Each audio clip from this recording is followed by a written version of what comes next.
বন্ধুরা, এই যে আমার স্ক্রিনে যে লোকটাকে দেখছো, একে তো তোমরা সবাই কম বেশি চিনা পাও। একটু ভাইরাল হয়ে গেছে। তোমরা ভালো করে ভিডিওটা দেখো, যদি ভালো লাগে থাকে তাহলে অবশ্যই লাইক শেয়ার কমেন্ট করে দিও।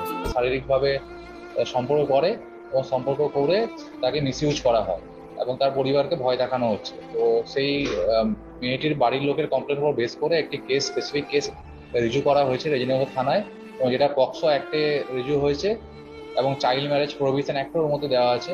তাতে আমরা দুজনকে অ্যারেস্ট করেছি। যে ইউটিউবারের কথা আপনারা বলছেন, সে ছেলেটির বয়স 17 বছর। তো অ্যাজ পার পক্সো অ্যাক্ট তাকে আমাদের জুভেনাইল জাস্টিস যে বোর্ড আছে জেজেবি, সেখানে প্রোডাকশন করতে হবে এবং তারা যেটা সিদ্ধান্ত নেবে তাকে মেবি হোমে স্থানান্তরিত করা হবে এবং আমাদের বাকি যে লিগেল প্রসিডিওর আছে মেডিকেল থেকে শুরু করে সেখান থেকেই হবে। আমরা পিসি নিচ্ছি না, কারণ জুভেনাইলদের পিসি নেওয়া হয় না। অ্যাজ পার জেজেবি যেমন যেমন ইনস্ট্রাকশন দেবে আমরা সেই ইনস্ট্রাকশন মেনে চলব। শফিক একটা মেয়েকে বিয়ে করেছিল। হ্যাঁ বন্ধুরা, তোমরা অনেকে জানতে চাইছিলে যে এই মেয়েটা কে, এই মেয়েটা কে? তো হ্যাঁ বন্ধুরা, এই মেয়েটা হলো শফিকের বউ।